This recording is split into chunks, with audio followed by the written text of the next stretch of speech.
तो आज अपन करेंगे बायोमोलिक्यूल्स। ठीक है। What is biomolecules? A living system grow, sustain and reproduce itself.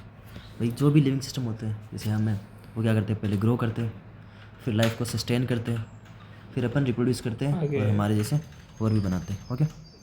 The most amazing things about living system is that it is composed of non living atoms and molecules.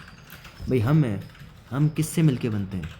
हम non living atom से मिलके बनते हैं, atoms या molecule से। जैसे हमारी cell है, सपोज करो दिस इज आवर सेल। तो सेल के अंदर साइटोप्लाज्म है, सेल मेम्ब्रेन है, सेल वॉल है ना, न्यूक्लियस है। तो ये किससे मिलके बना है? तो ये सेल मेम्ब्रेन है, वो किससे मिलके बनी है? सेल मेम्ब्रेन के अंदर फॉस्फेट होता है ना, न्यूक्लियस के अंदर होता है फॉस्फेट, नाइट्रोजन। तो हम जो मिलके बने, किससे मिलके बने? नॉन लिविंग थिंग से मिलके बने। Correct. The pursuit of knowledge of what goes on chemically with in a living system fall in the domain of biochemistry. अब भाई हम कौन से कंपाउंड से मिलके बने, तो इसके बारे में अपन किस में पढ़ेंगे? बायोकेमिस्ट्री के। ठीक है। बायोकेमिस्ट्री की ब्रांच का ही एक चैप्टर है बायोमोलिक्यूल, है ना। बायो मतलब हमारी जो लिविंग सिस्टम है वो हमारी उसकी केमिस्ट्री कैसी है, बायोकेमिस्ट्री। हमारे अंदर जो मॉलिक्यूल्स है वो कौन कौन से मॉलिक्यूल का, उनका प्रपोर्शन क्या है। Living system made up of various complex molecules like carbohydrate. भाई हमारे अंदर कार्बोहाइड्रेट्स भी है, प्रोटीन्स भी है, न्यूक्लिक एसिड है, डीएनए है ना, आरएनए, लिपिड्स है, एटसेट्रा, काफ़ी मॉलिक्यूल्स हैं। So proteins and carbohydrates are essential constituent for our food. अब जो उसमें से भी जो प्रोटीन और कार्बोहाइड्रेट है वो हमारे फूड का एसेंशियल सोर्स है। करेक्ट। तो जैसे कार्बोहाइड्रेट, जैसे पोटैटो हो गया है ना, राइस हो गया, वहाँ पे मिलता है, और प्रोटीन का तुम्हें पता ही है। ठीक है। These biomolecules interact with each other and constitute molecular logic of life process. In addition, some simple molecules like vitamin and mineral salt also plays important role in the function of organism. भाई इनके साथ साथ हमारी body को कुछ थोड़े amount में, little amount में विटामिन और मिनरल्स भी चाहिए। करेक्ट। विटामिन ए, बी, सी, इनकी डिफिशियंसी की वजह से भी प्रॉब्लम्स हो सकती है। तो पर एक स्मॉल अमाउंट में चाहिए क्या? विटामिन और मिनरल्स, ये स्मॉल अमाउंट में चाहिए बॉडी को, मिनरल सॉल्ट। जैसे सोडियम हो गया, पोटेशियम हो गया, तो ये सबसे इम्पोर्टेंट मिनरल्स है। ये क्या करते हैं, जो हमारी न्यूरॉन सेल होती है, जो सिग्नल लेके जाती है बॉडी के अंदर, है ना, एक जगह से दूसरी जगह, उस सिग्नल को ट्रांसफ़र करने में सबसे ज़्यादा इंपॉर्टेंट रोल होता है सोडियम और पोटेशियम का। तो ये भी इम्पोर्टेंट है सस्टेन करने के लिए लाइफ को। Structure and function of some of these biomolecules are discussed in this unit. तो इनके बारे में पढ़ेंगे। तो सबसे पहले अपन पढ़ेंगे कार्बोहाइड्रेट्स के बारे में। ठीक है। So carbohydrates are primarily produced by plants and form very large group of naturally occurring organic compound. तो मेनली इनको बनाता कौन है कार्बोहाइड्रेट्स को? By plants. कौन बनाते हैं इसको? मेनली प्लांट्स बनाते हैं। और very large group of naturally occurring organic compounds, तो बहुत सारे, जैसे स्टार्च हो गया, ऑर्गेनिक कंपाउंड्स में जाते हैं। हाँ, स्टार्च हो गया, ऑर्गेनिक कंपाउंड में आता है ना। और भी बहुत सारे मॉलिक्यूल्स हो गए, जैसे सेलुलोज हो गया। करेक्ट। तो ये सारे किससे मिलके बने? कार्बोहाइड्रेट्स, है ना, उनकी यूनिट से मिलके बने। Some common examples of carbohydrates are cane sugar. जैसे कैन शुगर हो गया अपना, सुक्रोज, कैन शुगर बोलते हैं सुक्रोज को। तो सुक्रोज हो गया, जो हमारा कैन शुगर होता है उसके अंदर सुक्रोज मिलता है, तो इसलिए कैन शुगर बोलते हैं उसको। ग्लूकोज तो पता ही है तुम्हें, स्टार्च हो गया, etcetera. Most of them have general formula. अब देखो इनका जो फार्मूला होता है कार्बोहाइड्रेट्स का, सबसे पहले डेफिनेशन आई थी कि कार्बोहाइड्रेट्स का जो फार्मूला होता है CxH2Y। ये डेफिनेशन थी व्हाट आर कार्बोहाइड्रेट्स। तो पुरानी जो ट्रेडिशनल डेफिनेशन थी वो था hydrates of carbon. Hydrates of carbon बोलते थे। हाइड्रेट्स का मतलब वाटर, कि हाइड्रेट्स ऑफ कार्बन को क्या बोलते थे अपन? कार्बोहाइड्रेट्स। तो इसका फॉर्मूला था CxH2Y and were consider as hydrates of carbon from where same name carbohydrate was derived. इन इसी नाम से कार्बोहाइड्रेट नाम डिराइव हुआ, हाइड्रेट्स ऑफ कार्बन। देखो कार्बो का मतलब कार्बन, हाइड्रेट्स का मतलब water. Correct. For example the molecular formula of glucose, जैसे ग्लूकोज का मोलिकुलर फार्मूला C6H12O6 है, तो इसके अंदर एक्स की वैल्यू क्या होगी, एक्स की वैल्यू 6 होगी। 6 फिर H2O वाई की वैल्यू कितनी होगी, 6 6 होगी। तो इसको बोल सकता हूँ ना, एक्स की वैल्यू अगर 6 होगी तो इस फॉर्मूले में एक्स की वैल्यू 6 पुट करूँगा तो क्या बन जाएगा, ग्लूकोज बन जाएगा। करेक्ट, इसीलिए ये फॉर्मूला दिया गया।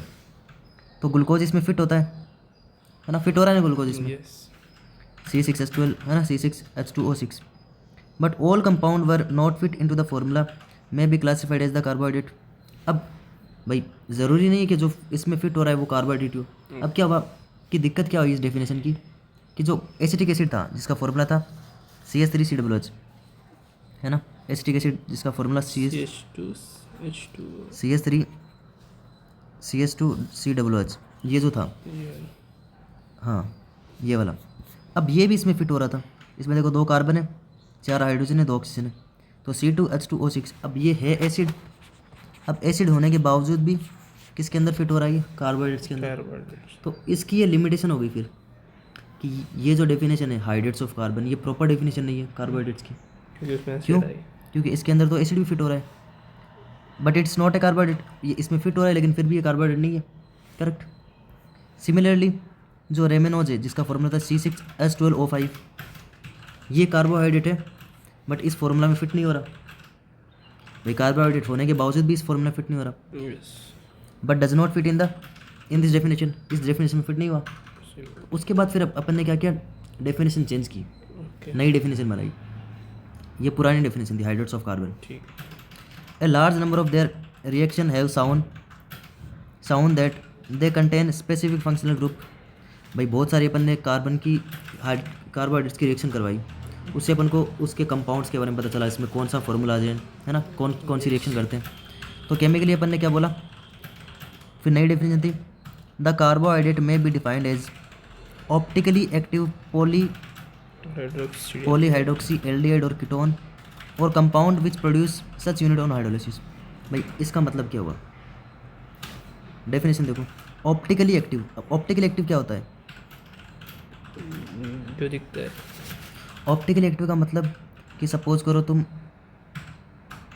ये एक कार्बन है, अब सपोज करो इस पे जो ग्रुप है वो सारे डिफरेंट ग्रुप हो। पहले तो कार्बोनाइल कार्बन होना चाहिए, जैसे ये वाला ग्रुप C, इस पे मान लो कुछ फॉस्फोरस है, यहाँ पे कुछ हाइड्रोजन है, यहाँ पे कुछ अदर कंपाउंड है ना, अदर कंपाउंड बोलो तो कार्बन है। तो एक तो ये वाला जो कार्बन है जिस पे चारों ग्रुप डिफरेंट है, तो इस वाले कार्बन को अपन बोलेंगे कायरल कार्बन। क्या बोलेंगे, कायरल कार्बन। कायरल कार्बन मतलब ऐसा कार्बन जिस पे जो चारों ग्रुप है, ये वाला ग्रुप, ये वाला ग्रुप, ये वाला ग्रुप और ये वाला ग्रुप, चारों ग्रुप डिफरेंट है ना। देखो CH4 की बात करूँ तो चारों ग्रुप से में हाइड्रोजन हाइड्रोजन हाइड्रोजन, तो ये जो कार्बन है वो कायरल नहीं है, बट ये वाला जो कार्बन है वो क्या है, कायरल कार्बन है। अब ऑप्टिकली एक्टिव कंपाउंड होने के लिए सबसे पहले कंडीशन होता है कि कार्बन को कैसा होना चाहिए, कायरल होना चाहिए। और कार्बोहाइड्रेट्स के अंदर जो कंपाउंड होते हैं वो कैसे कंपाउंड होते हैं, कायरल कार्बन होते हैं, है ना। इसीलिए क्या ये ऑप्टिकली एक्टिव है ना। अब जो कायरल कार्बन होते हैं जिसके अंदर, वो क्या करते हैं कि तुम इसका सॉल्यूशन लोगे, सपोज करो ग्लूकोज का, तुम किसी भी ऑप्टिकली एक्टिव कंपाउंड का सॉल्यूशन लोगे, उसको तुमने किसी सॉल्यूशन में डाल दिया और फिर तुम इससे लाइट पास करोगे, जिस लाइट को अपन बोलते हैं PPL, प्लेन पोलराइज लाइट। तुम जब इस लाइट को पास करोगे तो ये लाइट या तो क्या होगी, या तो इस साइड में डिफ्लेक्ट होगी या इस साइड में डिफ्लेक्ट होगी, दोनों साइड में से किधर भी डिफ्लेक्ट हो जाएगी, है ना। तो एंटी क्लॉकवाइज और क्लॉकवाइज, ये क्लॉकवाइज होगी क्योंकि क्लॉक कैसे चलती है, और ये एंटी क्लॉकवाइज है, क्लॉक इसके उल्टा है ना। तो अगर क्लॉकवाइज होगी तो उसको बोलेंगे डेक्स्ट्रो रोटेटरी कि मतलब D डायरेक्शन में रोटेट हुआ है, और ऊपर की तरफ एंटी क्लॉकवाइज होगी तो उसको बोलेंगे लीवो रोटेटरी। करेक्ट। तो ये वाले जो कंपाउंड थे वो क्या थे, ऑप्टिकली एक्टिव कंपाउंड थे। ये वाले ऑप्टिकली एक्टिव पता चला। अब दूसरी चीज़ थी पॉलीहाइड्रोक्सी का मतलब क्या हुआ, एक देखो हाइड्रोक्सी ग्रुप अपन बोलते हैं OH ग्रुप को, मतलब इसके अंदर जो कार्बन थे उस पे OH ग्रुप है वो काफ़ी ज़्यादा थे। पोली का मतलब बहुत ज़्यादा। करेक्ट।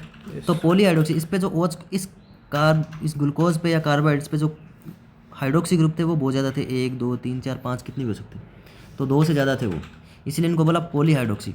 एक तो कंडीशन क्या थी, ऑप्टिकली एक्टिव थे, पॉलीहाइड्रोक्सी, फिर या तो वो एल्डिहाइड हो सकते हैं ये कीटोन्स। या कीटोन हो सकते हैं, इन दोनों में से कुछ होगा। अब जो ग्लूकोज होता है वो तो एल्डिहाइड होता है और जो फ्रक्टोज होता है वो होता है कीटोन होता है, इसीलिए दोनों ग्रुप बोल दिया अपन ने कि या तो एल्डिहाइड हो सकते हैं या कीटोन हो सकते हैं। तो देखो वापस definition, the carbohydrates may be defined as optically active, एक लाइन है ऑप्टिकली एक्टिव, पॉलीहाइड्रोक्सी, एल्डिहाइड और कीटोन, है ना। और क्या हो सकते हैं, the compound which produce such unit on hydrolysis, मतलब कि तुम कार्बोहाइड्रेट की रिएक्शन करवाओगे, सपोज करो ये कार्बोहाइड्रेट है, कि या तो क्या हो, या तो इस तरह के कंपाउंड हो या इनको वाटर के साथ अपन क्या करें रिएक्शन करवाएंगे एक्सप्रेसिव प्रेजेंस में, तो ऐसे कंपाउंड मिलेंगे अपन को हाइड्रोलिसिस करवाने पे, अपन को कीटोन और एल्डिहाइड के ग्रुप मिलेंगे अपन को, करेक्ट। तो दो ये डेफिनेशन दी गई। हाइड्रोलिसिस मतलब? हाइड्रोलिसिस मतलब वाटर की प्रेजेंस में उनको तोड़ना, ओके हाइड्रो मतलब वाटर, लिसिस मतलब तोड़ना, हाइड्रोलिसिस ओके वाटर की प्रेजेंस में तोड़ना उनको। Some of the carbohydrates which are sweet in taste are also called sugar. अब जो मेनली जो कार्बोहाइड्रेट थे वो टेस्ट में कैसे थे, स्वीट थे, तो इसीलिए इनको शुगर भी कहा जाता है कार्बोहाइड्रेट्स को, क्यों, क्योंकि इनका टेस्ट कैसा होता है, स्वीट होता है, इसीलिए ना। मोस्ट ऑफ देम बोला इसमें। The most common sugar use in our home name is sucrose. भाई सबसे ज़्यादा घर में अपन जो शुगर का यूज़ करते हैं वो किसका यूज़ करते हैं, सुक्रोज का। Where is the sugar present in milk, और जो मिल्क के अंदर शुगर प्रेजेंट है वो क्या होती है, लेक्टोज होती है ना, लेक्टोज पता ना। Carbohydrates are also called saccharides. अब कार्बोहाइड्रेट्स को एक तो देखो कार्बोहाइड्रेट बोलते ही हैं, दूसरा उनको सेकेराइड बोलते हैं, तीसरा उनको शुगर्स भी बोलते हैं। पता चला कार्बोहाइड्रेट के 3 नाम। अब सेकेराइड का मतलब क्या हुआ, देखो ग्रीक वर्ड है ये, ग्रीक वर्ड में सेक्रोन का मतलब होता है शुगर, ओके सेक्रोन वर्ड का मतलब होता है शुगर, तो इसीलिए इनको सेकेराइड्स भी बोलते हैं, ओके समझ आया। Now carbohydrates are classified on the basis of their behaviour on the hydrolysis. अब देखो कार्बोहाइड्रेट्स को अपन उनके बिहेवियर पे, मतलब उनको वाटर के साथ रिएक्शन करवाएंगे तो वो कैसे कैसे कंपाउंड में टूटेंगे, तो उनको हाइड्रोलिसिस के बिहेवियर पे अपन उनको क्लासीफाई करते हैं 3 ग्रुप के अंदर, यस मोनोसेकेराइड, ओलिगोसेकेराइड और polysaccharide. Okay so they have broadly divided into 3 groups, monosaccharide, oligosaccharide और पॉलीसेकेराइड। किसके बेस के ऊपर, हाइड्रोलिसिस, मतलब उनको वाटर की प्रेजेंस में तोड़ेंगे तो वो कितने ग्रुप में डिवाइड होंगे, उसके बेस के ऊपर उनको कितने कितने ग्रुप में डिवाइड करते हैं अपन, 3 ग्रुप्स में डिवाइड करते हैं, ठीक है। तो सबसे पहला है monosaccharides, a carbohydrate that cannot be hydrolyse further to give simple unit of polyhydroxyaldehyde or ketone is known as the monosaccharide. मतलब कि इनको तुम अगर हाइड्रोलाइसिस करवाओगे, मोनोसेकेराइड को हाइड्रोलाइसिस करवाओगे तो ये टूटेंगे नहीं आगे, ओके मतलब ये सिंगल, मोनो वर्ड का मतलब क्या होता है, सिंगल सिंगल, तो सिंगल है तो सिंगल कैसे टूटेंगे, एक ही तो कंपाउंड है, वो आगे टूट नहीं सकता, यस इसलिए इनको क्या बोला मोनोसेकेराइड। तो carbohydrate that cannot be hydrolyse, उनको हाइड्रोलाइज करवा ही नहीं सकते अपन फर्दर टू गिव सिंपल, क्योंकि टूटेंगे नहीं आगे, यूनिट ऑफ एल्डिहाइड और कीटोन इज कॉल्ड मोनोसेकेराइड, उनको क्या बोला, मोनोसेकेराइड बोला। अबाउट 20 मोनोसेकेराइड आर नाउन, अभी तक कितने मोनोसेकेराइड नाउन है, 20 जो नेचर में अपन को मिले। सम कॉमन एग्जाम्पल जैसे ग्लूकोज है वो मोनोसेकेराइड है, फ्रक्टोज है वो मोनोसेकेराइड है, राइबोज है ना, आरएनए के अंदर जो पाया जाता है शुगर, राइबोज शुगर है ना, वो भी क्या है, मोनोसेकेराइड है, एटसेट्रा, ठीक है। फिर ओलिगोसेकेराइड, देखो ओलिगो वर्ड का मतलब होता है 2 to 10 होता है ना, ओलिगोसेकेराइड्स कुछ, तो carbohydrates that yield 2 to 10 monosaccharide unit on hydrolysis, मतलब कि ऐसे कार्बोहाइड्रेट की चेन रहती है ना, इनको तुम अगर हाइड्रोलिसिस करवाओगे वाटर की प्रेजेंस में, इनको तुम ब्रेक करोगे यस तो या तो 2 यूनिट में टूटेंगे या 2 से लेके 10 यूनिट में, 3 में भी टूट सकते हैं, 4 में भी टूट सकते हैं, यप है ना, 2 से लेके 10 तक कोई भी यूनिट में टूट सकते हैं। तो इनकी लार्ज चेन होती है, इसे जुड़े रहते हैं, इनको वाटर की प्रेजेंस में और एसिड की प्रेजेंस में अपन तोड़ेंगे तो ये 2 से लेके 10 यूनिट के बीच में टूट जाएंगे, तो मोनोसेकेराइड ब्रेक नहीं होंगे, हाइड्रोलाइसिस नहीं करवा सकते। Yes. और ओलिगोसेकेराइड को हाइड्रोलाइसिस करवाएंगे तो 2 से 10 यूनिट में टूटेंगे, ठीक। कितने यूनिट में, 2 to 10 10 यूनिट के अंदर टूटेंगे, ठीक है। एंड आर कॉल्ड ओलिगोसेकेराइड, और इनको क्या बोलते हैं, ओलिगोसेकेराइड। तो इनको हाइड्रोलाइसिस करवाने पे इनको हाइड्रोलिसिस करवाने पे अपन को क्या मिलता है, मोनोसेक्राइड मिलता है। क्या मिलता है, मोनोसेक्राइड। ये सपोज करो ये 2 यूनिट है, ठीक है, इसको तुम हाइड्रोलिसिस करवा रहे हो, है ना, तो ये एक एक यूनिट में टूट गया। जैसे जो सुक्रोज होता है, सपोज करो सुक्रोज होता है, ये देखो 2 यूनिट है तो उसको क्या बोलते हैं, डाइसेक्राइड। 2 है ना, तो 2 है तो डायर, 3 है तो ट्राइसेक्राइड, 4 है तो टेट्रासेक्राइड, है ना। तो जैसे ये क्या है, 2 है तो ये ओलिगोसेक्राइड में आएगा, करेक्ट। अब अपन इस 2 वाले ओलिगोसेक्राइड को अपन तोड़ेंगे, है ना, वाटर की प्रेजेंस में, तो ये किस में टूटेगा, मोनोसेक्राइड में टूट रहा है। ये तो जो सुक्रोज होता है वो टूटता है ग्लूकोज और फ्रक्टोज के अंदर, करेक्ट। सुक्रोज होता है वो टूटता है ग्लूकोज और फ्रक्टोज के अंदर। ऐसे ही ट्राइसेक्राइड, है ना, मेनली अपन डाइसेक्राइड ही पढ़ेंगे इस चैप्टर के अंदर, ठीक है। ठीक। सो दे आर फर्दर क्लासिफाइड, तो ये क्या, या तो डाइसेक्राइड हो सकते हैं, या ट्राइसेक्राइड हो सकते हैं, टेट्रासेक्राइड हो सकते हैं, पेंटा, हेक्सा, कितने भी हो सकते हैं, ठीक है, depending on the number of monosaccharide. तो डिपेंड किस पे करता है कि कितने यूनिट में टूटेंगे, उस पर डिपेंड करता है, correct. So they provide on hydrolysis, तो मोनोसेक्राइड मिलेंगे, हाइड्रोलिसिस प्रोवाइड देंगे। Among these the most common disaccharides are the 2 monosaccharide unit obtain on hydrolysis of disaccharide may be same or different.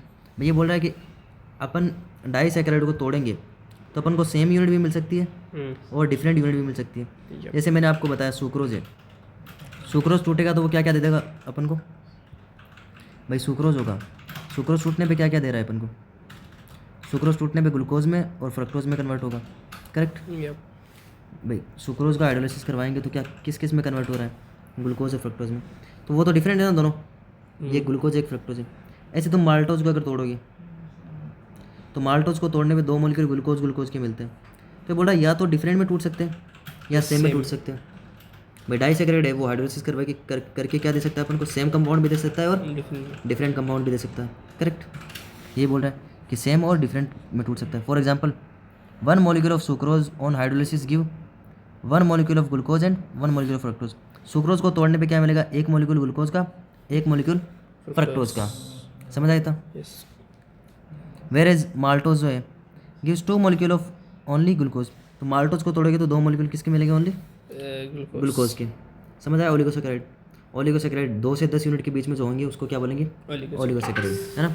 तो mainly अपन 2 unit वाले पढ़ते हैं जिसको अपन बोलते हैं डाइसेक्राइड, ठीक है, डाइसेक्राइड बोलते हैं।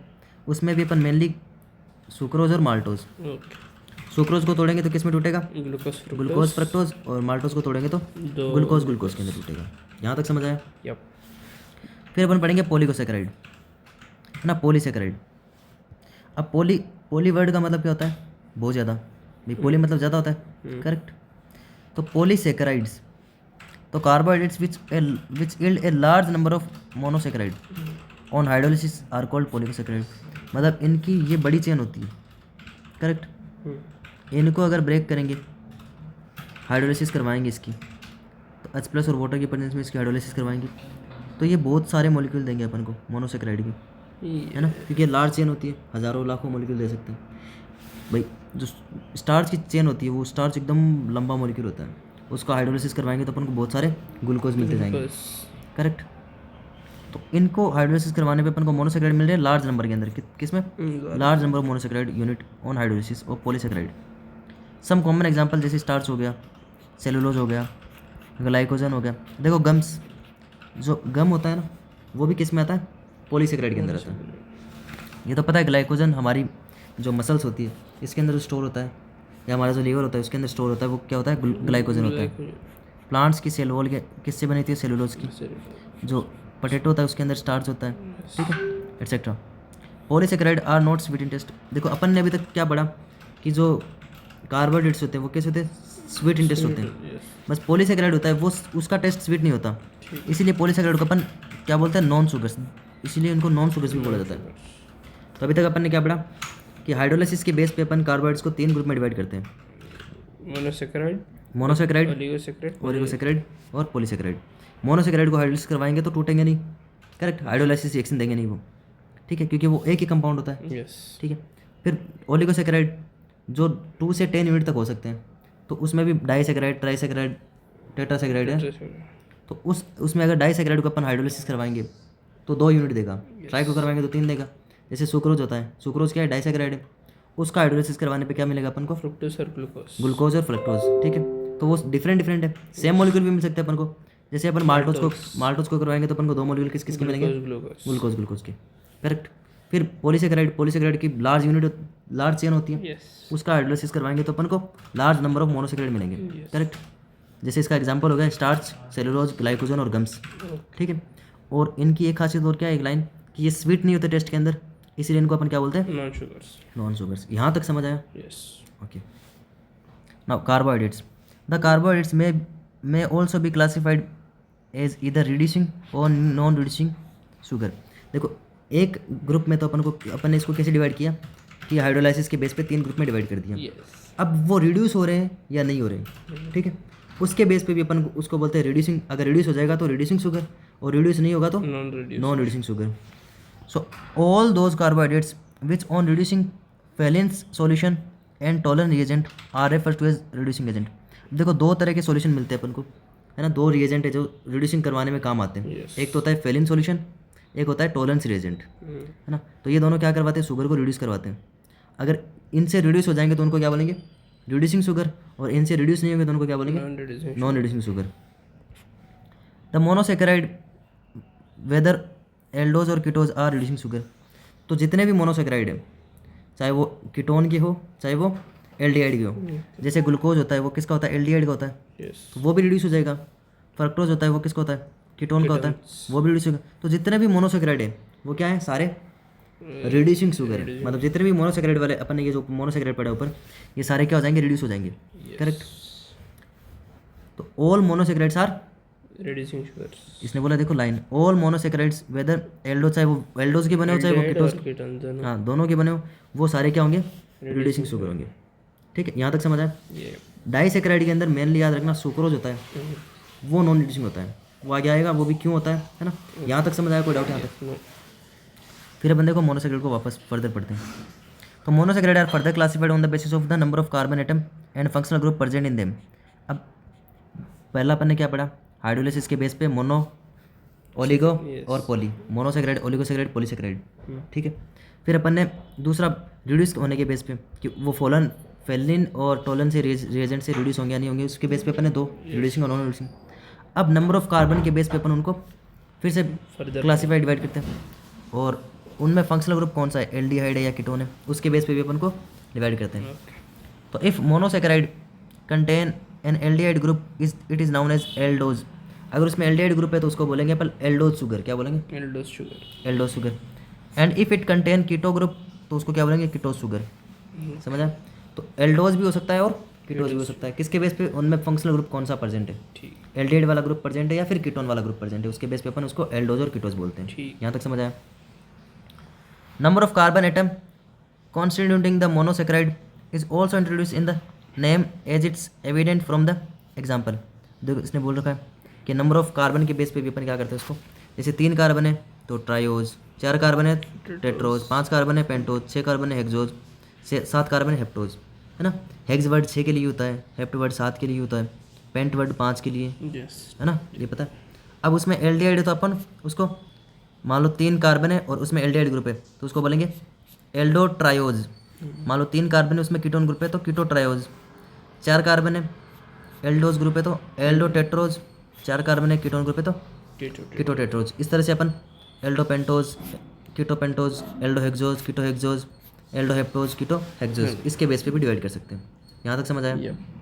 अब अपन मोनोसेकेराइड में सबसे पहले पढ़ेंगे ग्लूकोज के बारे में, है ना। तो पढ़ते ग्लूकोज। तो glucose occur freely in nature as well as in combined form. तो ये फ्री भी मिल सकता है नेचर में और कंबाइंड फॉर्म में मिल सकता है, मतलब किसी के साथ रह के भी मिल सकता है और अकेला भी मिल सकता है। It is present in sweet fruit and honey. तो जो मीठे फल होते हैं, फ्रूट्स होते हैं उसमें मिलता है, और हनी के अंदर भी मिलता है। राइप ग्रेप्स के अंदर भी मिलता है। Also contain glucose in large amount. जो पके हुए राइप ग्रेप्स होते हैं उनके अंदर भी मिलता है। तो इसको बनाने का तरीका क्या है, मान लो अपन को बनाना है, इसको कैसे कैसे बना सकते हैं। तो सबसे पहले ग्लूकोज की प्रिपरेशन देखेंगे, ग्लूकोज कैसे कैसे बना सकते हैं अपन। तो सबसे पहले बनाएंगे सुक्रोज से। सुक्रोज से तो पता है अपन बना सकते हैं, क्या क्या बना सकते हैं सुक्रोज से, ग्लूकोज और फ्रक्टोज, 2 मॉलिक्यूल बना सकते हैं ना, ग्लूकोज और फ्रक्टोज। तो सुक्रोज को अपन केन शुगर भी बोलते हैं। If sucrose is boiled with dilute HCl, sucrose को अपन गर्म करेंगे किसके साथ, डाइल्यूट HCl के साथ या फिर H2O के साथ, किसके सॉल्यूशन में? एल्कोहलिक सॉल्यूशन के अंदर। डाइल्यूट क्या था? डाइल्यूट मतलब उसमें ज़्यादा अमाउंट ऑफ पानी हो, है ना, पानी ज़्यादा और उसमें एसिड कम, ठीक है, डाइल्यूट। और किसकी प्रेजेंस में? एल्कोहलिक सॉल्यूशन की प्रेजेंस में।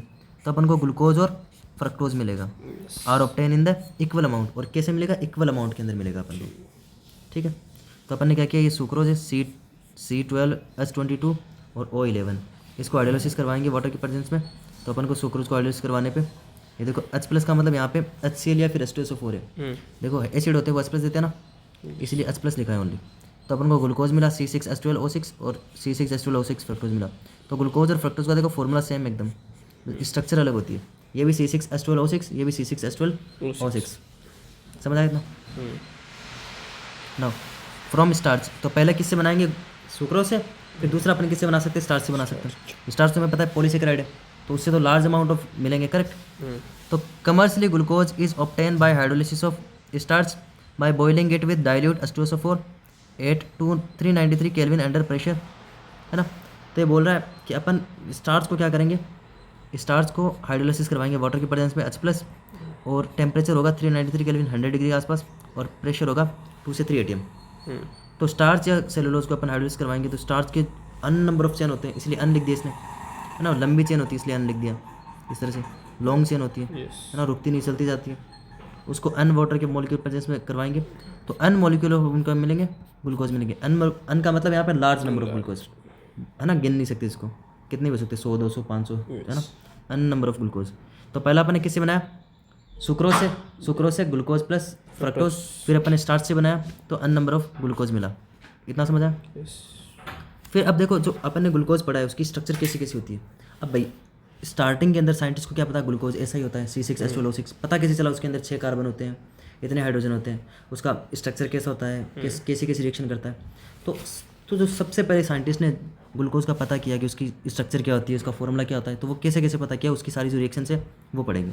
सबसे पहले ग्लूकोज की स्ट्रक्चर देख लेते हैं। सो ग्लूकोज इज ए एल्डोहेक्सोज। तो ग्लूकोज क्या है? एल्डोहेक्सोज। मतलब इसके अंदर हेक्सोज का मतलब 6 वाले कार्बन है, एल्डो मतलब एल्डिहाइड ग्रुप है। और इसको अपन डेक्सट्रोज भी बोलते हैं। डेक्सट्रोज क्यों बोलता है? क्योंकि ये जो प्लेन पोलराइज लाइट आई थी ना, उसको क्लॉकवाइज डायरेक्शन में, मैंने बोला क्लॉकवाइज में करेगा तो डेक्स्ट्रो रोटेट, एंटी क्लॉकवाइज में करेगा तो लीवो रोटेट रो। तो इसको डेक्स्ट्रो क्यों बोलते हैं? क्योंकि ये क्लॉकवाइज डायरेक्शन में करेगा। It is the monomer of many large carbohydrates. तो बहुत सारे जो कार्बोहाइड्रेट्स है उसका मोनोमर है, मतलब एक ग्लूकोज दूसरे ग्लूकोज तीसरे ग्लूकोज से मिलकर क्या बनाएगा? लार्ज नंबर ऑफ पॉलीसेकेराइड बनाएगा। तो पॉलीसेकेराइड बनता कैसे? मोनोसेकेराइड से मिल के तो बनता है, करेक्ट। जैसे नेमली स्टार्च जो है किससे मिलके बना है? ग्लूकोज से मिलके बना है। सेलुलोज है वो किससे मिलके बना है? ग्लूकोज से मिलके बना है। So it is probably the most abundant organic compound on earth. और सबसे ज़्यादा ऑर्गेनिक कंपाउंड अर्थ पे मिलने वाला वो कौन सा कंपाउंड है? ग्लूकोज है। नहीं, ग्लूकोज है, ग्लूकोज। सेलुलोज तो मिलके बना है। It is probably the most abundant organic compound on earth. तो ग्लूकोज है वो सबसे ज़्यादा मिलने वाला ऑर्गेनिक कंपाउंड है। It was assigned that structure given below on the basis of the following evidence. तो अपन को जो फॉर्मूला मिलता है इसका मॉलिक्यूलर फॉर्मूला क्या होता है? C6H12O6 होता है। इसको अपन ने पता कैसे किया इतना होता है ना। तो सबसे पहले इसकी रिएक्शन करवाई गई। On prolong heating with HI it form n hexane suggesting that all the 6 carbon atom are linked in straight chain. तो अपन क्या करेंगे? ग्लूकोज अपन ने लिया भाई, पहले मान लो अपन को ग्लूकोज का सोल्यूशन लिया अपन ने, अपन को नहीं पता इसका फॉर्मूला क्या है, कुछ भी नहीं पता अपन को इसके बारे में। अपन ने जस्ट ग्लूकोज को सर्च किया है ना, मिला है अपन को। अपन ने क्या किया? ग्लूकोज लिया और उसको अपन हीट करेंगे, किसकी प्रेजेंस में? HI की प्रेजेंस में उसको अपन हीट करेंगे। अब हीट करने पे अपन को क्या मिला? एक सीधी चेन मिली अपन को हेक्सेन की। किसकी? हेक्सेन की। तो इससे अपन को पता चला कि जो ग्लूकोज है उसके अंदर कितने कार्बन है? 6 कार्बन है। और सारे कार्बन कैसे हैं? एक से इस तरह से स्ट्रेट लाइन में जुड़े हुए हैं, करेक्ट। इस तरह से स्ट्रेट लाइन में जुड़े हुए हैं सारे कार्बन। तो n hexane linked in straight line, है ना। अन हेक्सेन के मॉलिक्यूल और सीधी लाइन में क्या हुए? जुड़े हुए हैं। यहाँ तक समझ आया? तो ग्लूकोज लिया, उसको अपन ने गर्म किया, किसकी प्रेजेंस में? HI की प्रेजेंस में गर्म किया, तो अपन को अन हेक्सेन मिला, जिससे अपन इस रिएक्शन से अपन को पता क्या चला कि कार्बन के अंदर ग्लूकोज के अंदर 6 कार्बन होते हैं। अन हेक्सेन मिला ना, और 6 कार्बन कैसे लगे? स्ट्रेट लाइन में लगे हुए हैं। यहाँ तक समझ आया? ओके। फिर ग्लूकोज रिएक्ट विद हाइड्रोक्सिलमीन। फिर पहली रिएक्शन अपन को मिल गई फिर अपन ने ग्लूकोज की और रिएक्शन करवाई, डिफरेंट साइंटिस्ट आए, है ना, किसी ने कोई अलग रिएक्शन करवाई, किसी ने कोई अलग रिएक्शन करवाई, ऐसे थाउजेंड्स ऑफ रिएक्शन हुई। लेकिन जिसका जो रिजल्ट आया था कुछ रिएक्शन से, अपन उस रिजल्ट को पढ़ते आ रहे हैं। रिएक्शन तो 1000 हुई थी, कभी किससे करवाया कभी किससे करवाया, तो जो जिससे कुछ पता चला अपन को, अपन वो रिएक्शन पढ़ते हैं ना। तो फिर अपन ने किसी रिएक्शन करवाई इसकी, हाइड्रोक्सिल अमीन देखो ये अमीन ग्रुप होता है, NH3 होता है नॉर्मली ना। NH3 में से एक हाइड्रोजन निकाल देंगे, NH2 बचेगा। और हाइड्रोक्सी ग्रुप अपन OH को बोलते हैं ना, पॉलीहाइड्रोक्सी भी बताया था। तो ये अमीन ग्रुप है, ये हाइड्रोक्सिल ग्रुप है, तो इसको बोलते हैं हाइड्रोक्सिल अमीन। तो हाइड्रोक्सी अमीन, क्योंकि ये अमीन ग्रुप है और OH हाइड्रोक्सिल ग्रुप है, ये दोनों ग्रुप मिलते हैं, एक हाइड्रोजन निकल जाता है, तो इसको बोलते हैं हाइड्रोक्सिल अमीन। तो अपन ग्लूकोज की रिएक्शन किससे करवा रहे हैं, हाइड्रोक्सिल अमीन के साथ, टू फॉर्म है ऑक्सीम। तो इसकी जब रिएक्शन इससे करवाएंगे तो अपन को कौन सा कंपाउंड मिलेगा, ऑक्सीम मिलेगा। कंपाउंड की स्ट्रक्चर याद रखने की कोई ज़रूरत नहीं है, सिर्फ इतना याद रखना कि हाइड्रोक्सिल अमीन के साथ रिएक्शन करवाएंगे तो ऑक्सीम मिलेगा। On add a molecule of hydrogen cyanide to give cyanohydrin. अब इसके अंदर जो अपन को ये जो ग्लूकोज मिला है, ग्लूकोज के अंदर अगर अपन HCN का मॉलिक्यूल, हाइड्रोजन साइनाइड, HCN मतलब हाइड्रोजन साइनाइड, इसकी रिएक्शन करवाएंगे तो अपन को मिलेगा साइनोहाइड्रिन। क्या मिलेगा, साइनोहाइड्रिन। तो ये वाला कंपाउंड क्या होगा, साइनोहाइड्रिन। तो हाइड्रोक्सिल अमीन से करवाएंगे तो अपन को ऑक्सीजन मिलेगा, और अपन ग्लूकोज की HCN के साथ करवाएंगे तो साइनोहाइड्रिन मिलेगा। बस ये दो याद रखना है, ठीक है। स्ट्रक्चर वगैरह याद नहीं रखनी, स्ट्रक्चर सिर्फ ग्लूकोज की याद रखनी, वो आगे आएगा पूरा। So these reaction confirm the presence of carbonyl group C double bond on glucose. तो पहले अपन को पता चला कि HI के साथ अपन उसको हीट करेंगे तो अपन को क्या पता चला कि इसके पास 6 कार्बन होते हैं। फिर इसके अंदर कंपाउंड कौन सा होता है ना, वो कैसे पता चला, जब उसकी हाइड्रोक्सिल अमीन से या फिर HCN से अपन ने रिएक्शन करवाई, तो हाइड्रोक्सिल अमीन से करवाने पर अपन को ऑक्सीजन मिला, और HCN के साथ रिएक्शन करवाने पर अपन को साइनोहाइड्रिन मिला, ठीक है, साइनोहाइड्रिन मिला।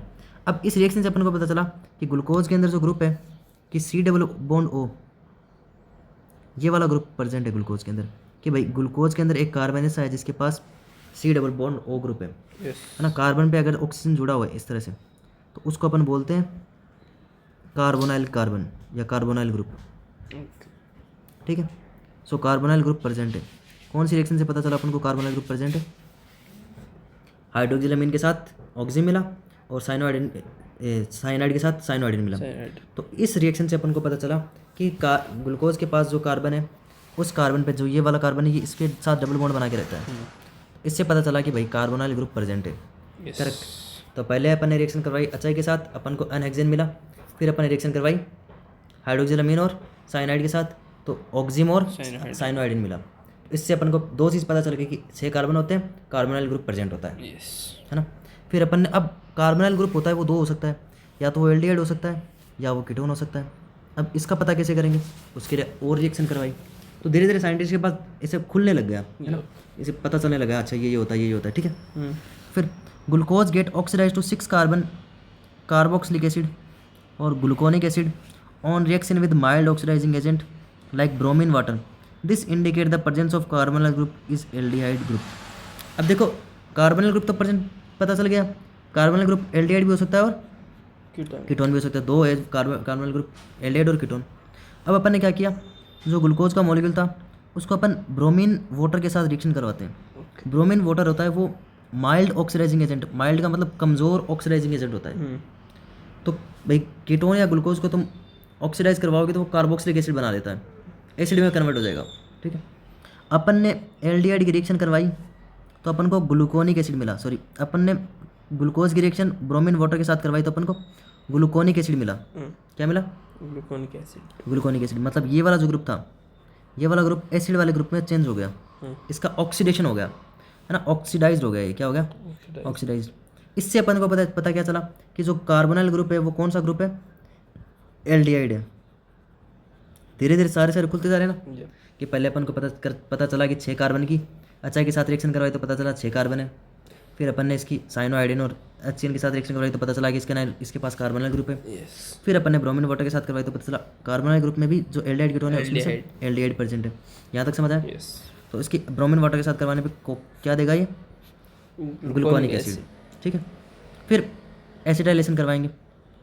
एसिटाइलेशन का मतलब एसिटाइल ग्रुप जोड़ देना, एसिटाइलेशन का मतलब एसिटाइल ग्रुप। एसिटाइल ग्रुप जोड़ देना। एसिटाइल ग्रुप होता है C+O यानी ये ग्रुप जोड़ देना, ग्लूकोज के पास ये ग्रुप जोड़ देना, इसको बोलते हैं एसिटाइल ग्रुप। तो इस प्रोसेस को बोलते हैं एसिटाइलेशन। किसके एसिटाइलेशन करवा रहे हैं अपन? Acetylation of glucose with acidic anhydride. किसकी प्रेजेंस में? एसिडिक एनहाइड्रेट करवाने की जरूरत होती है अपन को, है ना। Gives glucose penta acetate. इससे अपन ने क्या किया? ग्लूकोज की रिएक्शन करवाई एसिटिक एनहाइड्रेट से, है ना। तो इससे अपन को क्या मिला? Glucose penta acetate. इसका मतलब कि 5 ग्रुप के ऊपर ये ग्रुप जुड़ गया। पेंटा एसीटेट का मतलब 5 कार्बन ऐसे थे, ग्लूकोज के पास टोटल 6 कार्बन है, उसमें से 5 कार्बन के ऊपर क्या हुआ? ये वाला ग्रुप ऐड हो गया। इसलिए क्या मिला अपन को? Glucose penta acetate which confirm the presence of 5 OH group. अब ये जो ग्रुप है वो कहाँ पे जुड़ेगा जाके? जहाँ पे OH ग्रुप प्रेजेंट रहेगा वहाँ पे ये जाके जुड़ जाएगा। इसका मतलब अपन को पता चला 6 कार्बन में से जो 5 कार्बन है, उस 5 कार्बन पे कौन जुड़ा हुआ है? OH जुड़ा हुआ है, क्योंकि पेंटा एसीटेट मिला अपन को। जहाँ जहाँ OH ग्रुप कार्बन पे होगा वहाँ ये ग्रुप जाके जुड़ जाएगा। मतलब ऐसे था इसका मतलब कुछ समथिंग कि यहाँ पे OH ग्रुप है ना, यहाँ पे OH ग्रुप है। ऐसे 5 कार्बन पे जिसके पास क्या होता है? OH ग्रुप प्रेजेंट होता है, और 1 कार्बन पे नहीं था। तो इस 1 2 3 4 5 तो 5 कार्बन ऐसे थे जिस पे ये OH ग्रुप प्रेजेंट होता है, क्योंकि 5 ही कार्बन पे ये वाला मॉलिक्यूल जाके ऐड हुआ है। करेक्ट। तो ये वाला मॉलिक्यूल जो एसिटाइल ग्रुप है वो कहाँ जाके ऐड होता है? ओनली OH वाले ग्रुप पे जाके ऐड होता है। तो इस रिएक्शन से अपन को पता क्या चला कि ग्लूकोज के पास ऐसे 5 कार्बन है जिसके ऊपर कौन सा ग्रुप जुड़ा हुआ है? OH वाला ग्रुप जुड़ा हुआ है। तो which confirm the presence of 5 OH group. इससे अपन को क्या कन्फर्म हुआ कि 5 OH ग्रुप प्रेजेंट है भैया इसके अंदर। समझ आया इतना? Since it exist in stable compound. अब भाई 5 कार्बन अगर प्रेजेंट है, सॉरी 5 कार्बन के ऊपर OH ग्रुप प्रेजेंट है, तो और अच्छा स्टेबल होता है, ग्लूकोज हर जगह मिलता है। तो इसका मतलब जो 5 OH ग्रुप है वो 1 कार्बन पे तो हो नहीं सकते, क्योंकि 1 कार्बन पे अगर 2 ग्रुप हो जाएंगे ना OH के, 2 या 3 ग्रुप, वो स्टेबल नहीं होगा। वो क्या करेंगे? वो इसे मॉलिक्यूल मिलके वाटर को रिमूव कर देंगे। तो इसका मतलब इससे ये भी पता चला कि ग्लूकोज अच्छा स्टेबल है। इसका मतलब 5 कार्बन है वो अलग अलग, सॉरी 5 जो OH ग्रुप है वो अलग अलग कार्बन पे, एक पे तो हो नहीं सकते। तो इससे एक तो अपन को क्या पता चला कि इसके पास 5 OH ग्रुप है, दूसरा अपन को पता चला कि जो OH ग्रुप है वो हर OH ग्रुप अलग अलग कार्बन के ऊपर है, एक कार्बन के ऊपर नहीं है। याद रख सकते। Should be attach to the different carbon atom. Correct. तो देखो ये देखो OH ग्रुप, 4 OH ग्रुप ये रहा, 1 OH ग्रुप ये रहा। तो यहाँ पे 4 OCH3 वाला ग्रुप जुड़ गया, है ना, और यहाँ पे 1 CH3। तो टोटल कितने CH3 OH वाला एसिटाइल ग्रुप जुड़ा? 5 एसिटाइल ग्रुप जुड़ा। इसीलिए ग्लूकोज की रिएक्शन एसिटिक एनहाइड्रेट से करवाने पर उनको क्या मिला? पेंटा एसीटेट मिला। समझ आया? तो ये रिएक्शन अपन को क्या बताती है कि ग्लूकोज के पास 5 OH ग्रुप होते हैं। तो धीरे धीरे ग्लूकोज की स्ट्रक्चर सामने आने लग गई, है ना। वापस देखते देखो, सबसे पहले अपन ने एचआई के साथ रिएक्शन करवाई तो अपन को एनहेक्सेन मिला। इससे पता चला अपन को कि ग्लूकोज के पास 6 कार्बन और 6 कार्बन स्ट्रेट लाइन में। फिर अपन ने उसको, है ना, NH2OH के साथ हाइड्रोक्सिलामीन और HCN के साथ रिएक्शन करवाई। हाइड्रोक्सिलामीन के साथ करवाने पे अपन को ऑक्सीजन मिला, और HCN के साथ रिएक्शन करवाने पे अपन को साइनोइडिन मिला। इससे अपन को पता चला कि कार्बन के पास क्या है? कार्बोनाइल ग्रुप है। अब कार्बोनाइल ग्रुप तो देखो कोई भी हो सकता है, एल्डिहाइड भी हो सकता है और कीटोन भी हो सकता है, 2 ग्रुप होते हैं कार्बोनाइल। फिर अपन ने पता किया कि एल्डिहाइड है या कीटोन है। तो उसके लिए अपन ने क्या किया? ग्लूकोज की रिएक्शन ब्रोमीन वाटर के साथ करवाई। ब्रोमीन वाटर होता है वो माइल्ड ऑक्सीडाइजिंग एजेंट होता है। माइल्ड ऑक्सीडाइजिंग एजेंट का मतलब कि उसको वीक ऑक्सीडाइजिंग एजेंट होता है। तो ब्रोमीन वाटर के साथ रिएक्शन करवाने में अपन को पता चला कि ये ग्लूकोनिक एसिड में कन्वर्ट हो गया। इससे अपन को पता चला कि जो कार्बोनाइल ग्रुप है वो कौन सा ग्रुप है? एल्डिहाइड वाला ग्रुप है। फिर अपन ने क्या किया? इसका एसिटाइलेशन करवाया। एसिटाइलेशन करवाने पे अपन को क्या मिला? ग्लूकोज पेंटाएसिटेट मिला। इससे अपन को क्या पता चला कि जो कार्बन है ग्लूकोज के पास, उन कार्बन के पास कितने OH ग्रुप है? 5 OH ग्रुप है, क्योंकि पेंटाएसिटेट मिला। क्योंकि ये जो एसिटेट ग्रुप है ये सिर्फ OH पे जाके जुड़ता है, OH पे रिएक्शन करता है, फ्री OH पे। तो इसका मतलब 5 OH ग्रुप है। अब ग्लूकोज स्टेबल कंपाउंड है, इसका मतलब जो 5 OH ग्रुप है वो अलग अलग कार्बन पे अटैच है, क्योंकि एक कार्बन पे अटैच होगा तो वाटर मॉलिक्यूल निकल जाएगा, तो ऐसा तो होगा नहीं। तो फिर अपन को क्या मिला? पेंटाएसिटेट मिला। यहाँ तक समझ आया? फिर on oxidation with nitric acid, फिर छठी रिएक्शन अपन ने ग्लूकोज की करवाई नाइट्रिक एसिड के साथ। So glucose as well as gluconic acid both yield dicarboxylic acid or saccharic acid. This indicate the presence of primary alcoholic group in the glucose. अब देखो अपन को पता चलेगा ग्लूकोज मिला कि ग्लूकोज के पास OH ग्रुप है। OH ग्रुप कौन सा होता है? एल्कोहलिक ग्रुप होता है ना। यस। अब देखो उसमें भी एल्कोहलिक, अगर मान लो ये वाला कार्बन है, अब देखो इसके पास एक कार्बन इधर, एक कार्बन इधर है, तो इसको बोलेंगे एक दो कार्बन है ना इस कार्बन से जुड़े, यस। तो उसको बोलेंगे सेकेंडरी एल्कोहलिक ग्रुप। सिर्फ एक OH है और इधर की तरफ एक कार्बन है सिर्फ, प्राइमरी। तो उसको बोलेंगे प्राइमरी, है ना। पता ना सेकेंडरी, प्राइमरी, फिर Yes. टर्सरी, 3 कार्बन होंगे तो टर्सरी ग्रुप। Tertiary. अब इसमें जो एल्कोहल ग्रुप था, एल्कोहलिक ग्रुप, वो प्राइमरी था, सेकेंडरी था, टर्सरी था, इसका पता कैसे चला? तो अपन ने क्या किया, इसकी फर्दर ऑक्सीडेशन करवाई, किसके साथ? नाइट्रिक एसिड के साथ ग्लूकोज की ऑक्सीडेशन करवाई। तो आप चाहे ग्लूकोज की करवाओ या फिर अपन को जो यहाँ पे ग्लूकोनिक एसिड मिला था इसकी करवाओ, दोनों की किसी की भी आप ऑक्सीडेशन करवा लो, है ना, आपको क्या मिलेगा? सैकरिक एसिड मिलेगा। क्या मिलेगा? Saccharic acid. So as well gluconic acid yield dicarboxylic group. Di carb मतलब ये पहले देखो एल्डिहाइड की रिएक्शन करवाई अपन ने, तो इसके पास 1 और 2, ऊपर वाला और नीचे वाला दोनों कार्बन किस में कन्वर्ट हो गए? कार्बोक्सिलिक एसिड में कन्वर्ट हो गए। COOH में ना भाई, COOH क्या आता है? कार्बोक्सिलिक ग्रुप होता है ना। तो di carboxylic acid, 2 carboxylic acid वाला कंपाउंड बन गया, इसको अपन बोलते हैं सैकराइड। सैकराइड। देखो ग्लूकोनिक एसिड में सिर्फ ऊपर वाला कन्वर्ट हुआ था, नीचे वाला नहीं हुआ था, करेक्ट। यस। ये देखो यहाँ पे देखो, अपन ने ब्रोमीन वाटर के साथ करवाई थी, तो ये वीक होता है, तो ऊपर वाले को कन्वर्ट कर पाए बेचारा, करेक्ट। ऊपर वाले एल्डिहाइड को किस में कन्वर्ट कर दिया इसने? कार्बोक्सिलिक एसिड में, क्योंकि एक वीक होता है। अब नाइट्रिक एसिड, और नाइट्रिक एसिड क्या होता है? स्ट्रॉन्ग होता है, तो वो क्या करेगा? एल्डिहाइड को तो कन्वर्ट कर देगा, साथ साथ में एल्कोहल को भी किस में कन्वर्ट कर देगा? कार्बोक्सिलिक ग्रुप के अंदर। एल्कोहल को भी किस में कन्वर्ट कर देगा? कार्बोक्सिलिक ग्रुप के अंदर। समझ आया? यस। कोई डाउट यहाँ तक? No.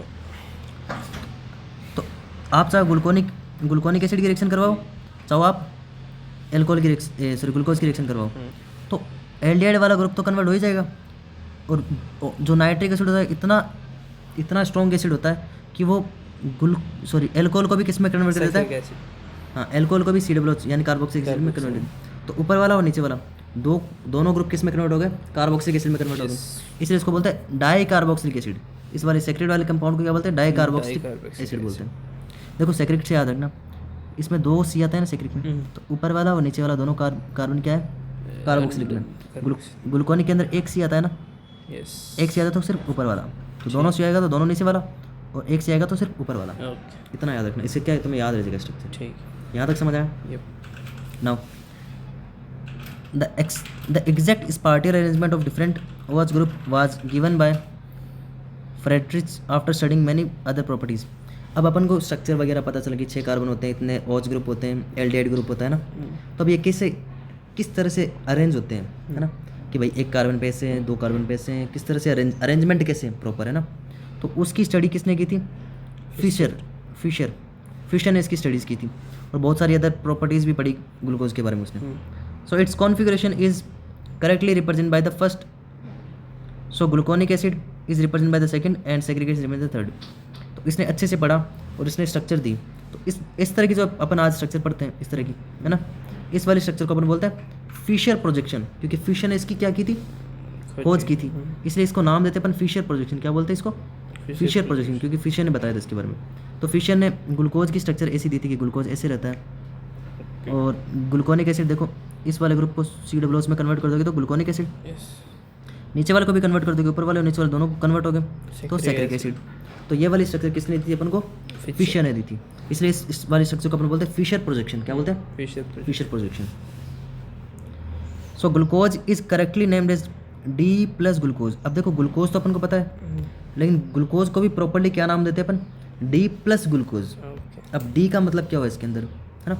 So D before the name of glucose represent the configuration, whereas plus represent the dextrorotatory nature of the molecule. अब D अपन को क्या बताता है?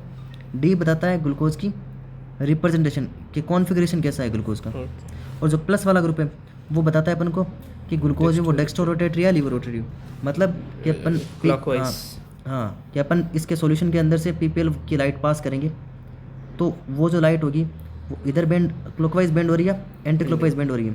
क्लॉकवाइज बेंड होगी तो डेक्स्ट्रोरोटरी, एंटी क्लॉकवाइज तो लेवर रोटेटरी। अब प्लस साइन क्या बताता है? प्लस साइन बताता है कि क्या ये डेक्स्ट्रोरोटेटरी है। करेक्ट। इसका मतलब ग्लूकोज से अपन पीपीएल लाइट को पास करेंगे तो ग्लूकोज का मॉलिक्यूल उसको सॉल्यूशन है वो किस तरफ बेंड करेगा लाइट को? क्लॉकवाइज। क्लॉकवाइज बेंड करेगा, इसलिए अपन ग्लूकोज के पास क्या लिखते हैं? प्लस लिखते हैं। प्लस। करेक्ट, समझ आया यस। यहाँ तक? तो it should be remember that D and L have no relation with optical activity. देखो जो डी और एल होता है ना, कैपिटल डी और कैपिटल एल, इसका रिलेशन ऑप्टिकल एक्टिविटी से नहीं है। करेक्ट, वो तो प्लस और माइनस है, उसका रिलेशन है। ठीक है, तो डी क्यों लिखते हैं, इसका रीज़न क्या है उसका भी बताएंगे। प्लस साइन क्या बता रहा है अपन को कि डेक्स्ट्रो रोटेटरी या लीवर रोटेटरी, ये बता रहा है। अब डी क्या बताता है वो भी देखते हैं। ठीक है, they are also not related as small d and small l. देखो कैपिटल डी और कैपिटल एल अलग होता है कंपाउंड में, स्मॉल डी और स्मॉल एल अलग होता है कंपाउंड में, है ना। इसका सारा रिलेशन क्या होता है वो भी देखेंगे अपन। ठीक है, यहाँ तक समझ आया? The meaning of capital D and capital notation आज फॉलोज। तो अपन लिखते क्यों है? अब अपन ने बोल दिया कि D plus glucose.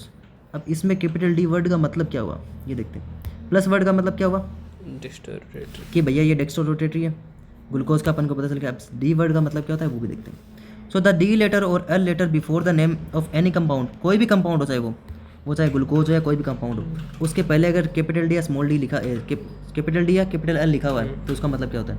Indicate the relative configuration. वो कॉन्फ़िगरेशन बताता है। डी क्या बताता है? कॉन्फ़िगरेशन बताता है ऑफ पर्टिकुलर स्टीरियो आइसोमर। कौन सा isomer? Stereo isomer of compound. Isomers भी देखेंगे ना, with respect to the configuration of some other compound. तो किसी अदर कंपाउंड के रिस्पेक्ट में अपन देखते हैं। जैसे अपन क्या बोलते हैं, अपन ने इलेक्ट्रोकेमिकल सीरीज देखी थी, उसमें अपन हाइड्रोजन को बेस मानते हैं ना, तो हाइड्रोजन के ऊपर वाले और नीचे वाले इनकी रिएक्टिविटी ज़्यादा, इनकी रिएक्टिविटी कम, तो इसको बेस माना है ना अपन ने। करेक्ट, इसके बेस पे तो बोलते हैं। जैसे अपन ने जीरो को बेस माना है कि जीरो से इधर वाले नंबर सारे क्या पॉजिटिव है और इधर वाले सारे नंबर क्या है नेगेटिव है, तो किसी को तो अपन को बेस मानना पड़ता है, उसके बेस पे तो अपन बोलते हैं। ऐसे ही अपन किसी कंपाउंड को लेंगे, अपन ने कौन सा कंपाउंड लिया? ग्लिसरॉल्डिहाइड लिया। अपन ने ग्लिसरॉल्डिहाइड लिया, उसके बेस पे अपन ने बोल दिया कि इसको डी बोलेंगे एल बोलेंगे। अगर दोनों कंपाउंड ये OH और ये OH दोनों सेम साइड में तो अपन बोल देंगे इसको कैपिटल डी, और एक OH इधर है एक OH इधर है, दोनों अपोजिट साइड में, तो इसको बोल देंगे कैपिटल एल। किसके बेस पे बोला अपन ने? ग्लिसरॉल्डिहाइड। किसके बेस पे? ग्लिसरॉल्डिहाइड। तो ग्लिसरॉल्डिहाइड को अपन ने क्या मान लिया? बेसिक कंपाउंड मान लिया, जीरो की तरह मान लिया कि जिस तरह से जीरो के इधर वाले नंबर पॉजिटिव, राइट वाले लेफ्ट वाले नेगेटिव। इसीलिए इसी तरह अपन ने क्या ग्लिसरॉल्डिहाइड को मान लिया कि अगर सेम साइड में OH ग्रुप है तो कैपिटल डी और अपोजिट साइड में OH ग्रुप है तो capital L. Correct, configuration of which is known, जिसकी कॉन्फ़िगरेशन अपन को पता। In the case of carbohydrates, carbohydrates के केस में अपन ने किसको माना? This refer to the relation with particular isomer of glyceraldehyde. तो कार्बोहाइड्रेट के केस में अपन को किस कंपाउंड को बेस माना? ग्लिसरॉल्डिहाइड को बेस माना अपन को। So glyceraldehyde contain one asymmetric carbon. तो एक एसिमेट्रिक कार्बन होता है, एसिमेट्रिक कार्बन मतलब ये वाला जो कार्बन है एसिमेट्रिक है ना, या तो कायरल बोल दो या एसिमेट्रिक बोल दो। ये वाला ग्रुप डिफरेंट है, ये वाला ग्रुप डिफरेंट है, ये वाला ग्रुप डिफरेंट है, चारों ग्रुप डिफरेंट है। इसका मतलब ये वाला कार्बन क्या हुआ? कायरल कार्बन या एसिमेट्रिक कार्बन, है ना। समझ में? And exist in two enantiomeric form, है ना, दो इनएंशियोमेरिक फॉर्म। इनएंशियोमर्स बोलते हैं जो कैपिटल डी या स्मॉल डी की फॉर्म में रहते हैं। दो, एक तो इस तरह से रहता है, या तो सेम साइड में होंगे या अपोजिट साइड में होंगे। तो दो इनएंशियोमेरिक फॉर्म में रहता है, या तो इस तरह से मिल सकता है या इस तरह से मिल सकता है। तो देखो स्टीरियो आइसोमर किसको बोलते हैं? देखो ऐसे कंपाउंड जिसका फॉर्मूला तो क्या हो? सेम हो। भाई इसके अंदर भी पूरा फॉर्मूला सेम है, इसके अंदर भी पूरा फॉर्मूला सेम है, लेकिन कॉन्फ़िगरेशन अलग है। इसका OH इधर है, इसका OH अपोजिट है, तो दोनों की सिर्फ कॉन्फ़िगरेशन अलग है ना। तो इस तरह के कंपाउंड को बोलते हैं अपन स्टीरियो आइसोमर। क्या बोलते हैं? Stereo isomers. ठीक है। Plus isomer of glyceraldehyde has D configuration. जो प्लस वाला था उसकी कॉन्फ़िगरेशन कैसी थी? डी कॉन्फ़िगरेशन थी। देखो डी कॉन्फ़िगरेशन थी। This means that when its structure formula were written on the paper following specific convention which has been studied in higher classes, और इसके हायर क्लास में पढ़ेंगे, the OH group lies on the right hand side of the structure। तो OH group right hand side है, right hand side है ना, तो उसको क्या बोलेंगे? Capital D. क्या बोलेंगे? all those compound with respect to the chemically correlated is D plus isomer। तो उसको क्या बोलते हैं? D plus isomer of glyceraldehyde are said to have D configuration. तो उस वाले कंपाउंड को क्या बोलेंगे? डी कॉन्फ़िगरेशन बोलेंगे। Whereas those which can be correlated to L or minus isomer to the glyceraldehyde are said to have L configuration. उसके पास minus और लेफ्ट हैंड साइड रहेगा, उसको क्या बोलेंगे? L configuration. Okay so the OH group of the left hand side can be seen in the structure. जैसे structure में दिखाई दे रहा है। यस यहाँ तक कोई doubt? No For assigning the configuration of the monosaccharide, it is the lowest asymmetric carbon atom which is compared, है ना? तो लोवेस्ट एसिमेट्रिक कार्बन इसको कंपेयर करते हैं, मतलब ऊपर वाला कंपेयर नहीं करते, नीचे सबसे नीचे वाला होता है उसको कंपेयर करते हैं लोवेस्ट। इसमें 1 2 3 कितने सारे कार्बन है, लेकिन जो लोवेस्ट वाला कार्बन है उसको क्या करते हैं अपन? कंपेयर करते हैं। तो ये लोवेस्ट वाला है, इन दोनों को कंपेयर करेंगे, दोनों राइट हैंड साइड में प्लस डी, दोनों राइट हैंड साइड में प्लस डी, दोनों राइट हैंड साइड में तो डी, अगर एक इधर होता, ये ऊपर वाला ग्रुप इधर होता तो एल। समझ आया? As plus glucose OH group on the lowest asymmetric carbon on the right hand side which is compare to the D plus L D glyceraldehyde. So plus glucose is अनाइज the D configuration. तो जो plus group होगा उसको क्या बोलेंगे? D configuration बोलेंगे। On the other end asymmetric carbon atom of glucose are not considered for this comparison. Asymmetric carbon को compare नहीं कर सकते, मतलब सॉरी सिमेट्रिक कार्बन है, asymmetric carbon of the glucose is not considered for this symmetric. यानी lowest वाले को कर सकते हैं, ऐसा नहीं कि ग्लूकोज तो इस वाले कार्बन को कंपेयर करेंगे अपन, नहीं इस वाले को कंपेयर करेंगे, नहीं सिर्फ लोवेस्ट वाले को कंपेयर करेंगे अपन। समझ आया? सो अदर एसिमेट्रिक कार्बन है, इसमें एसिमेट्रिक कार्बन ये वाला तो कार्बन है ही एसिमेट्रिक, पर ये भी एसिमेट्रिक है ना, इसको कंपेयर नहीं करेंगे, सिर्फ लोवेस्ट वाले को कंपेयर करेंगे। समझ आया? ठीक also the structure of glucose and glyceraldehyde is written on the way of most oxidized carbon on the case at the top. तो मोस्ट ऑक्सीजन कार्बन तो टॉप के ऊपर है, वो कौन सा ग्रुप है? एल्डिहाइड ग्रुप है। Also the structure of glucose glyceraldehyde is written in the way most oxygen carbon in the CHO top. ये बोल रहा है कि इसकी स्ट्रक्चर को ऐसे लिखते हैं कि जो मोस्ट ऑक्सीडाइजिंग कार्बन होता है उसको ऊपर ऊपर लिखते हैं अपन। सर CHO एल्डिहाइड में हाँ CHO एल्डिहाइड है, देखो CHO ग्रुप है, वो एल्डिहाइड है, CHO ग्रुप ऐसे रहता है OH की प्रेजेंस में। कीटोन ग्रुप में दोनों साइड में कार्बन होते हैं, फिर OH ग्रुप होता है, इधर भी कार्बन इधर भी कार्बन, इसमें इधर कार्बन होता है, इधर हाइड्रोजन होता है, इधर ऑक्सीजन होता है, इसमें इधर कार्बन और बीच में ऑक्सीजन के ऊपर डबल बॉन्ड, और दोनों ग्रुप को अपन एक साथ मिला के क्या बोलते हैं? Carbonyl group. क्या बोलते हैं? कार्बोनिल। तो अभी तक देखो, अभी तक अपन ने साइक्लोस्टिकल पढ़ेंगे, अभी तक अपन ने क्या देखा? देखो सबसे पहले कि अपन ग्लूकोज को HI की प्रेजेंस में हीट करेंगे, ठीक है? ग्लूकोज को HI की प्रेजेंस में हीट करने पे अपन को क्या मिलता है? हेक्सेन मिलती है, मतलब सारे कार्बन 6 कार्बन है। इस HI के साथ रिएक्शन गर्म करने पे अपन को पता चलता है कि ग्लूकोज के पास 6 कार्बन होते हैं। फिर उसकी हाइड्रोक्सिलमीन NH2OH या साइनोआइडिन के साथ रिएक्शन करवाने पे अपन को ऑक्सिम और साइनोआइडिन मिलता है। इससे अपन को पता चलता है कि ग्लूकोज के पास क्या होता है? कार्बोनाइल ग्रुप प्रेजेंट होता है। समझ आया? अब कार्बोनाइल ग्रुप प्रेजेंट होता है, कार्बोनाइल ग्रुप कौन सा है? एल्डिहाइड है या कीटोन है, वो कैसे पता चलता है? BR water. हाँ, तो इसकी ब्रोमीन वाटर के साथ रिएक्शन करवाएंगे तो अपन को इससे पता क्या चलेगा कि ये किस में कन्वर्ट हो जाएगा? ग्लूकोनिक एसिड में। तो इससे अपन को पता चलता है कि इसके पास कौन सा ग्रुप है? एल्डिहाइड। एल्डिहाइड ग्रुप है। ग्लूकोज हाँ क्योंकि ग्लूकोनिक। हाँ, ग्लूकोनिक एसिड, ग्लूकोनिक एसिड। तो ग्लूकोज की रिएक्शन अपन ब्रोमीन वाटर जो माइल्ड ऑक्सीजन है उसकी रिएक्शन उसके साथ करवाएंगे तो अपन को पता चलेगा इसके पास ग्लूकोनिक एसिड। ग्लूकोनिक एसिड में कन्वर्ट होगा। इससे पता क्या चला? इसके पास एल्डिहाइड वाला ग्रुप है। फिर अपन इसकी एसिडाइलेशन करवाएंगे, ग्लूकोज की एसिडाइलेशन करवाएंगे तो पेंटा एसिड मिलेगा। पेंटा एसिड से अपन को क्या पता चलता है कि सारे हाँ 5 OH ग्रुप है, और अब स्टेबल कंपाउंड होता है ग्लूकोज, तो स्टेबल होता है। इससे पता क्या चला कि जो 5 OH ग्रुप है वो अलग अलग डिफरेंट कार्बन पे प्रेजेंट है। समझ आया? फिर अपन को पता, अपन नाइट्रिक, देखो BR तो माइल्ड ऑक्सीडाइजिंग एजेंट था, फिर nitric acid strong oxidizing agent होता है, उसकी रिएक्शन करवाएंगे अपन। तो जो ऊपर वाला ग्रुप और नीचे वाला ग्रुप क्योंकि स्ट्रॉन्ग है तो एल्डिहाइड को भी कन्वर्ट कर देगा और एल्कोहल को भी कन्वर्ट कर देगा। दोनों ग्रुप को किस में कन्वर्ट कर देगा? Saccharic acid. सैक्रिक, दोनों ग्रुप को कार्बोक्सिलिक एसिड में कन्वर्ट कर देगा, जिसको अपन सैक्रिक एसिड बोलेंगे।